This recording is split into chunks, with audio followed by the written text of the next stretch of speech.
కొమ్మి కొమ్మి విన్నావయ్యా కోయిల వచ్చింది, వస్తూ వస్తూ పేపర్ పట్టుకొని పద్ధతి కూర్చుంది.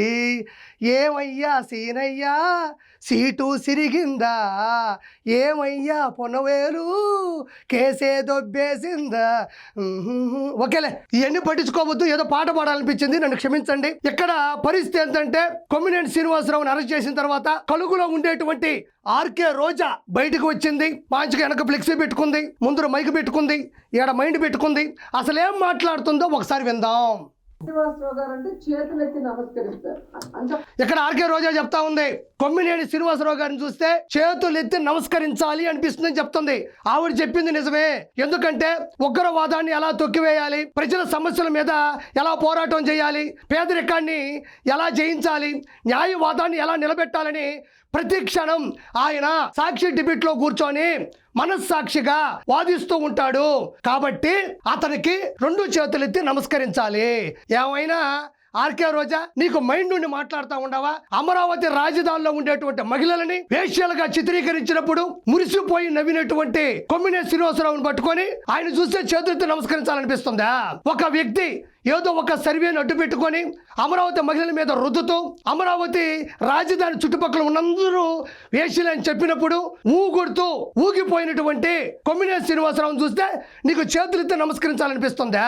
కొంచెమైనా మనకు సిగ్గుండక్కర్లా? నువ్వు అమరావతిలో ఉంటే తెలిసేది, అమరావతి చుట్టుపక్కల ఒక మహిళగా నువ్వుంటే తెలిసేది, 33,000 ఎకరాల భూమిలో ఒక్క సెంటు భూమైనా నువ్వు ఇచ్చుంటే తెలిసేది.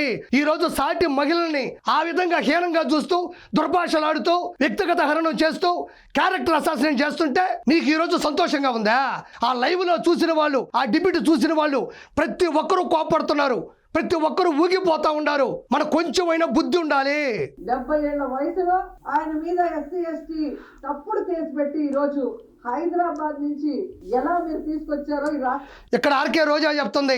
70 ఏళ్ల వయసు, 50 సంవత్సరాల జర్నలిస్ట్ అనుభవం. అలాంటి వ్యక్తి మీద అక్రమంగా ఎస్సీ ఎస్టీ కేసులు పెట్టి తీసుకెళ్లారు అని చెప్తుంది. మరి ఆ రోజుల్లో 3 సార్లు ముఖ్యమంత్రి, 8 సార్లు ఎమ్మెల్యే, 7 పదుల వయసు, విలువలు, విజనరీ, లెజెండరీ అయిన నారా చంద్రబాబు నాయుడు గారిని అక్రమంగా, అన్యాయంగా, దౌర్జన్యంగా అరెస్ట్ చేసి జైల్లోకి తీసుకెళ్లి జైలు సిబ్బంది చేత ఇబ్బంది పెట్టించినప్పుడు నువ్వేం చేస్తున్నావు? ఒక్క FIR కూడా లేదు. ఆడవాళ్ల గురించి నీచంగా మాట్లాడితే దాన్ని సమర్థించిన కొమ్మినేని శ్రీనివాసరావుని అరెస్ట్ చేసి తీసుకెళ్తుంటే అంత ఫీల్ అయిపోతున్నావే. ఆ రోజుల్లో డాక్టర్ సుధాకర్ గారిని పిచ్చివాడిని చేసి మెంటల్ ఆసుపత్రిలో తోసి చంపేసినప్పుడు ఏం చేస్తున్నావు? దళిత డ్రైవర్ సుబ్రహ్మణ్యంని చంపి డోర్ డెలివరీ చేసి పంపిస్తే ఏం చేస్తున్నావు? అమర్నాథ్ గౌడ్ని చిన్న పిల్లోని పెట్రోల్ పోసి కాల్ చేసినప్పుడు ఏం చేస్తున్నావు? తోటా చంద్రయ్య గారిని మిట్ట మధ్యాహ్నం నడి రోడ్డు మీద కంఠం మీద కత్తి పెట్టి కోసేసినప్పుడు ఏం చేస్తున్నావు? అక్రమంగా సంపాదించిన మాగాళ్ళలో కూర్చొని మామిడికే ఊరగా పెట్టుకుంటున్నావా? ఈ రోజు లైవ్ డిబేట్ లో ఆడవాళ్ళని కించపరుస్తూ మాట్లాడితే సాక్ష్యాలతో సహా సాక్షి ద్వారా తెలిస్తే ఎస్సీ ఎస్టీ కేసు ద్వారా అతను అరెస్ట్ చేసి లోపల తీసుకెళ్తే నీకంత బాధగా ఉందా? మరి చంద్రబాబు నాయుడు గారిని అన్ని రోజులు లోపల పెట్టి అన్యాయంగా చిత్రహింసలు పెట్టినప్పుడు సీసీ కెమెరాలో జగన్మోహన్ రెడ్డి చూస్తూ ఆనందపడినప్పుడు ఆ రోజు ఏం చేస్తా ఉండవు నువ్వు? దాని గురించి కూడా మాట్లాడు. అన్ని చిల్లర పైసల కోసమో, అక్రమ ఆస్తులు నిలబెట్టుకోవడం కోసమో, రానున్న రోజుల్లో పదవి రావడం కోసమో, మినిస్టర్ హోదా కోసమో ఏది పడితే అది మాట్లాడబాక. నువ్వు ఒక సాటి మహిళవే. ప్రజలందరూ కూడా గమనిస్తున్నారు. దీని గురించి మనం నిజంగా చాలా క్లియర్ కట్ గా మాట్లాడుకోవాల్సిన అవసరం ఉంది.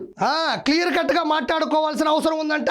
మాట్లాడాలన్నప్పుడు నీకు దమ్ముంటే జనాల్లోకి రా, డిబేట్ లోకి రా, ప్రెస్ మీట్ పెట్టు, ఒక 50 ఛానల్స్ పెట్టు, పేపర్ లేకుండా మాట్లాడు. అన్నిచ్చిన పేపర్ లేకుండా మాట్లాడే దమ్ము నీకుందా? జనాల్లోకి రా. కొమ్మినేని శ్రీనివాసరావు గారు ఏ తప్పు చేయలేదు, అనవసరంగా ఎస్సీ ఎస్టీ కేసులు పెట్టారని వాదించు. ఇంట్లో కూర్చొని వెనక తండ్రి కొడుకులు ఫ్లెక్సీ పెట్టుకొని ముందర మైక్ పెట్టుకొని మాట్లాడటం కాదు. ఎంతైనా మాట్లాడుకోవాల్సిన అవసరం ఉందంట. ఇంట్లో కూర్చొని నేను కూడా మాట్లాడతా, రా బయటికి ఈదులోకి. ఆంధ్రప్రదేశ్ లో ఈ రోజు ఎవ్రీ మార్నింగ్ అన్ని పేపర్లో ఉన్న హెడ్లైన్స్ ని డిస్కస్ చేసే క్రమంలో అమరావతిలో ఏ విధంగా రైతుల దగ్గర ఇప్పటికే 50,000 ఎకరాలు లాక్కొని వాళ్ళకి ఇంతవరకు ఏం చేయకుండా ఇంకా 50,000 ఎకరాలు దోచుకొని వాళ్ళు రియల్ ఎస్టేట్ చేసుకోవాలన్న క్రమంలో ముందుకు వెళ్తుంటే కొమ్మినేని శ్రీనివాసరావు గురించి మళ్ళీ చెప్పింది. ఆయన ఒక గొప్ప వేదాంతి, ఈ ఒక గొప్ప సిద్ధాంతి. ఈవిడ చెప్తుంది అమరావతి రాజధాని కోసం 33,000 ఎకరాలు మొదట్లో తీసుకుని తర్వాత 17,000 ఎకరాలు ఓవరాల్ గా తీసుకుని 33,000 ఎకరాలు. మరి ఈవిడ అన్నదమ్ములు ఈవిడకు ఉన్నటువంటి 17,000 ఎకరాలు ఏమన్నా కలిపిందేమో నాకు తెలియదు. అమరావతి ప్రజలు 50,000 ఎకరాలు సమీకరించిస్తే రియల్ ఎస్టేట్ చేస్తున్నారు అని చెప్తుంది. ఏ మహిళా రైతైనా, ఏ అమరావతి రైతైనా, అమరావతి దరిదాపుల్లో ఉన్న ఏ ప్రజలైనా బయటకు వచ్చి చంద్రబాబు నాయుడు గారు మమ్మల్ని చీట్ చేశాడు, రియల్ ఎస్టేట్ చేశాడు, లేకపోతే ఇంకో కంపెనీలకి మరి ఉదారతాభావంతో రాసి ఇచ్చాడని ఏ ఒక్కరైనా బయటకు వచ్చినట్టు ఒక వీడియోగా నువ్వు చేస్తే, న్యూట్రల్ గా ఉన్న ఏ ఒక్కరైనా మీ వైఎస్ఆర్సీపీ కార్యకర్తలు కాదు వచ్చి మాట్లాడిన ఒక్క వీడియోగా నువ్వు డిస్ప్లే చేస్తే కిరాక్ కార్పొరేట్ అనేవాడు ఈ రోజు నుంచి నీ గురించి ఒక్క మాట కూడా మాట్లాడకుండా బయటకు వెళ్ళిపోతా. నేను ఒక్క మాట మాట్లాడకుండా, చాలా మంది కూడా ఫోన్ చేపిస్తున్నావు కదా, వాడిని ఆపమను, వాడికి నాకేం వైరం ఉంది, నీకు నాకు వైరం ఏం లేదు. ప్రజాస్వామ్యంలో ప్రజల ఓట్ల చేత గెలిచినప్పుడు ప్రజల డబ్బులు ప్రజలకు ఇవ్వకుండా తినేస్తే కిరాక్ కార్పొరేట్ అంటాడు, మాట్లాడతాడు. నీకు దమ్ముందా ఆ వీడియో చూపించే దమ్ము? ఈవిడ ఇంకా మాట్లాడుతూ ఉన్నది. ఆ రోజుల్లో ప్రజలారా 2019 నుంచి 2024 మధ్యలో ఈవిడ అంటుంది వాళ్ళ నమ్మకాల్ని ఒమ్ము చేస్తూ అని. ఆ నమ్మకాల్ని ఒమ్ము చేయకుండా చంద్రబాబు నాయుడు గారు 33,000 ఎకరాలతో అమరావతి రాజధాని స్థాపించాలని అనుకున్నాడు. కత్తిపోటు బాబాయ్ గొడ్డలు వేటంటూ దూసుకొని వచ్చాడు. ఏం చేశాడు? అమరావతి రాజధాని కాదు 3 రాజధానులని 3 ముక్కలాట ఆడాడు. దాంతో ఎన్నో జ్ఞాపకాలతో వారసత్వంకు వచ్చిన పొలాల్ని సమీకరించినటువంటి రైతులు కడుపు మండిపోయి ఉవ్వెత్తున నిరసనలు చేశారు. 1631 రోజులు జరిగిన అమరావతి నిరసనలో 230 మంది చనిపోయారు. 3,000 మందికి పైగా అమాయకుల మీద అక్రమంగా కేసులు నమోదయ్యాయి. ఆడవాళ్ళు బూతులు తిట్టించాడు, బూటుకాలతో దండించాడు, పెయిడ్ ఆర్టిస్టులు అన్నాడు, కన్నీటి పరివంతం చేశాడు, వాళ్ళని రకరకాలుగా ఇబ్బంది పెట్టాడు. ఆ రోజు నువ్వేం చేస్తా ఉన్నావు? మరి ఆ రోజు అమరావతి రాజధాని చివరిగా వదిలినప్పుడు మిగతా రాజధాని మీ అన్న ఎందుకు పూర్తి చేయలేదు? 33,000 ఎకరాలు రెడీగా ఉన్నాయి కదా, ఏమీ చేయలే. చంద్రబాబు నాయుడు గారి మీద అక్కసు ఎక్కడ చేస్తే ఆయనకు పేరు వస్తుందని ప్రజావేదికను కూల్చి 3 ముక్కలు ఆట ఆడినటువంటి ఘన చరిత్ర జగన్మోహన్ రెడ్డిది. కాబట్టి చంద్రబాబు నాయుడు గారు ఏమీ చేయలేదని మాత్రం ఇంకొకసారి మాట్లాడబాక. ఇక్కడ ఇంకొకటి ఏంటంటే ఆ డిస్కషన్ లో ఒక జర్నలిస్ట్ డిస్కషన్ కు వచ్చిన ఒక జర్నలిస్ట్ ఒక మాట ఏదో మాట్లాడారని మాట ఏదో మాట్లాడాడంట.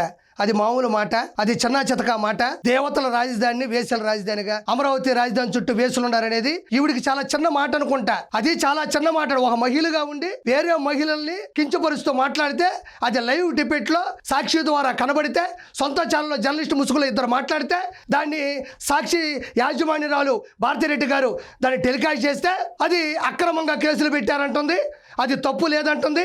ఆయన ఏదో చిన్న మాట మాట్లాడినాడంట. ఇలాంటి వాళ్ళు మహిళలు. దాన్ని ఆ క్షణంలోనే కొమ్మినేని గారు ఖండించారు.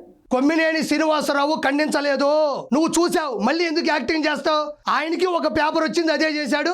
నీకు ఒక పేపర్ వచ్చింది, అదే చదువుతున్నావు అంతే. కృష్ణరాజు అనే ఒక నికృష్టుడు, ఒక జర్నలిస్టు నీచాతి నీచంగా మాట్లాడుతుంటే, నిజమేనండి నేను చూశాను, ద హిందూలో, ద టైమ్స్ ఆఫ్ ఇండియాలో నేను చూశానన్నాడు. నీకు అన్నీ తెలుసు కూడా దాన్ని వెనకేసుకొని రాబాకు. ఇప్పటికే 151లో 11 ఇచ్చాడు. దీని దెబ్బ ఈసారికి 0 వచ్చే అవకాశం ఉంది. కలిసి ఆయన డిస్కషన్స్ లో ఎప్పుడూ కూడా ఎవరు కూడా తప్పుగా మాట్లాడితే ఒప్పుకోరు. అమ్మా, ఆయన తప్పు మాట్లాడితే ఒప్పుకోడు. సూర్యవంశంలో పెద్ద వెంకటేష్ గారు, జయం మనదేరాలో పెద్ద వెంకటేష్ గారు, పెద్దన్నయ్యలో బాలకృష్ణ గారు, ఆయన తప్పు చేస్తే అసలు ఒప్పుకోడు. ఓకే ఆర్కే రోజా, ఇంకొకసారి ఇలాంటి అనుచిత వ్యాఖ్యలు చేయొద్దు.